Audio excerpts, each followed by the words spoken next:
Are you a leader who is striving to lead your team towards success, but you're having a difficult time with making decisions?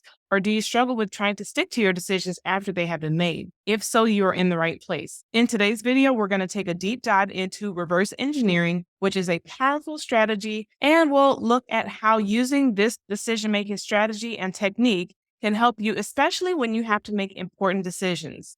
And making sound decisions are going to empower us to lead our teams with confidence and to help us feel successful in the results that we're hoping for. Hi, I'm Barika from Simply Unique Coaching, and I have been leading for over 15 years, and I have led more than 18 teams during that time. And I am here to help you as a leader with all the strategies and tips and tricks that will help you. They're not really tricks, they're just really best practices, but they're going to help you to become a better leader and help you to be more effective and to help you attain the success that you want to see for yourself and for your team.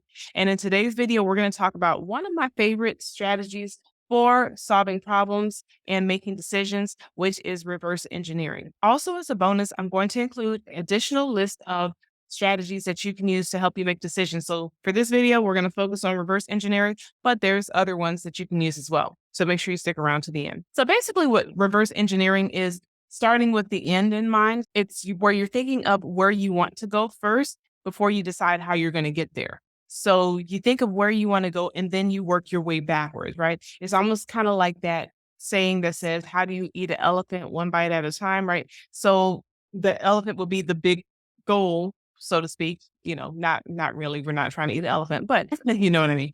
So the elephant will be that big goal. And then the strategy of how you would consume that elephant in that example for that saying is going to be what we're going to look at with reverse engineering. So you may have a goal of maybe acquiring additional clientele, or maybe improving customer service, or maybe even improving sales and boosting sales. So whenever you have those goals, you want to figure out what the big goal is, and then you want to work your way backwards when you are looking at reverse engineering. And there are a couple of benefits to reverse engineering. The first one is going to be that you're going to have that goal clarified. So anybody who is a part of the project is going to know clearly where the expected end is, where we are trying to go, and what we're trying to accomplish here. Also, with reverse engineering, it allows us to break down complex problems into manageable tasks. So we have a big problem, right, that we're trying to solve, but then we break it down into the smaller components. And that also is going to help us with delegating, because once we can get it into those smaller tasks, then we can determine who are the best employees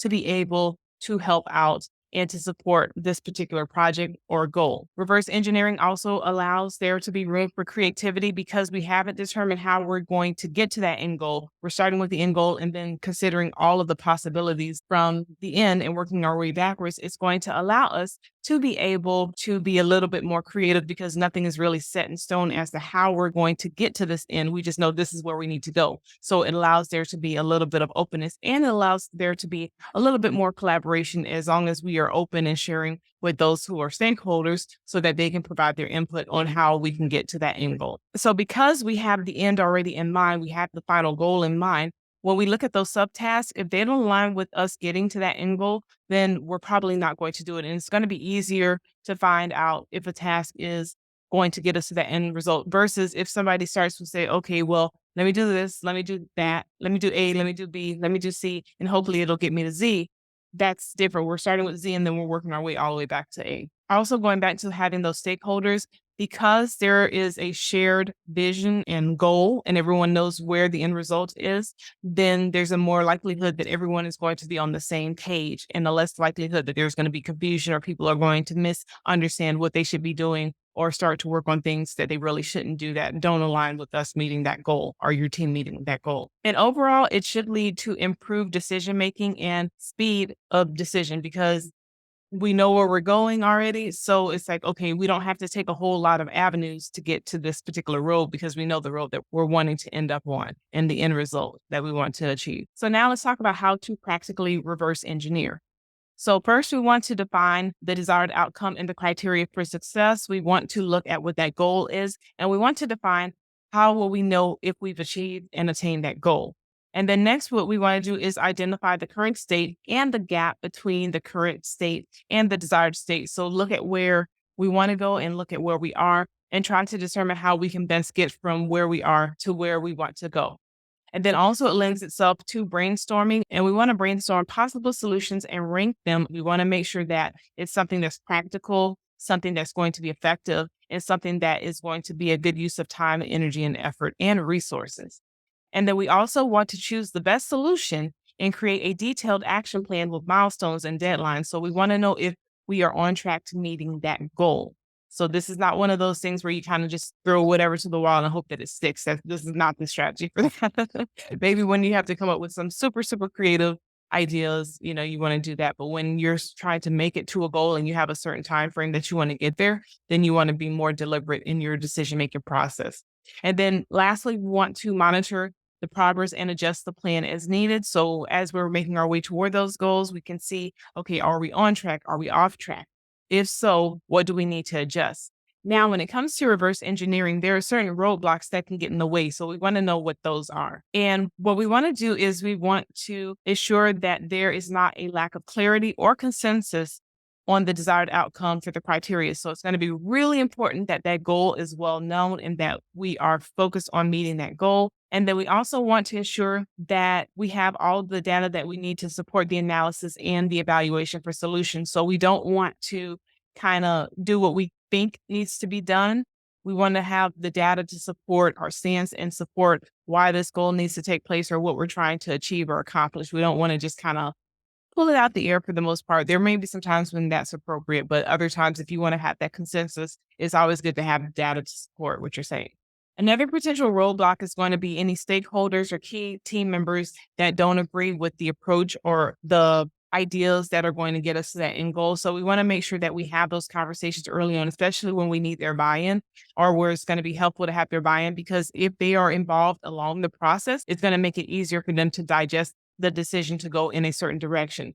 Also, it's going to help with at least being able to hear their point of view, even if we don't agree or don't choose to make a change to what we're doing. But hearing their point of view, a lot of times that often helps people to know that they've been heard.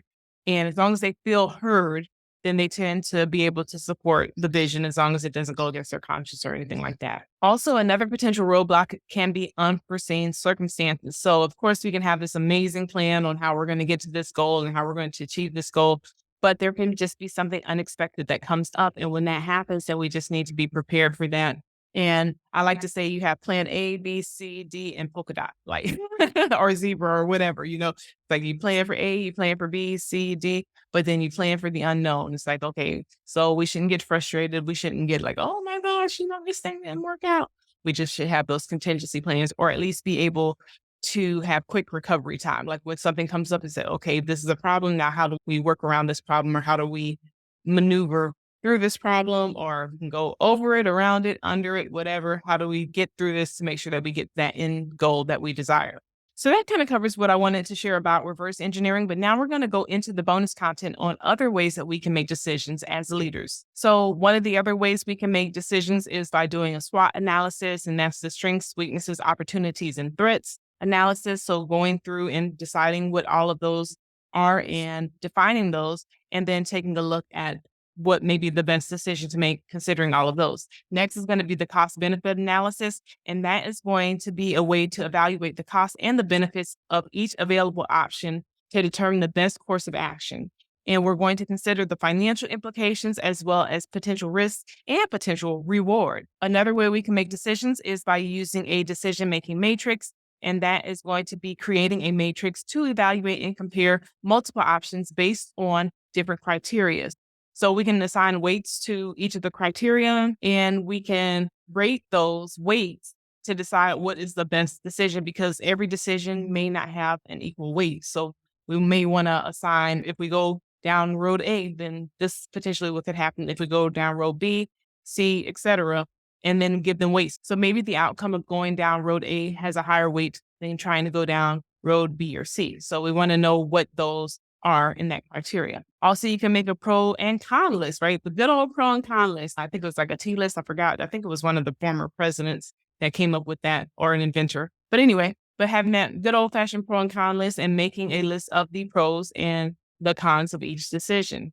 We can also have deliberation and consultation. So we can basically have a discussion with people and just throw out the idea and then just hash it out and see what comes out of that conversation. Another thing we can do is try a decision making tree, and that's just a map to show the different possible outcomes and decisions that could happen. And those decision making trees are going to help us to visualize the consequences of various choices and lead to a more informed decision making process. Another thing we could try is a Pareto analysis, and that's kind of applying that 80-20 rule to identify and to focus on the factors that have the most significant impact on the outcome. Because again, sometimes you got to weight those factors to determine which one is going to most affect the outcome that we want to have. And this prioritizes using resources and efforts to maximize effectiveness. Another approach that we can use for decision making is scenario planning, and that is analyzing multiple future scenarios to prepare for different outcomes. And this strategy is going to help leaders make decisions that are adaptable to changing circumstances so we can make those decisions based on different scenarios that we encounter. And there's sometimes just good old intuition and gut feeling. Sometimes you just got to go with your gut. You know, you might want to hire somebody, and then when you get them in an interview, they look great on paper. But when you start to talk to them, you get a gut feeling like, this is not the person.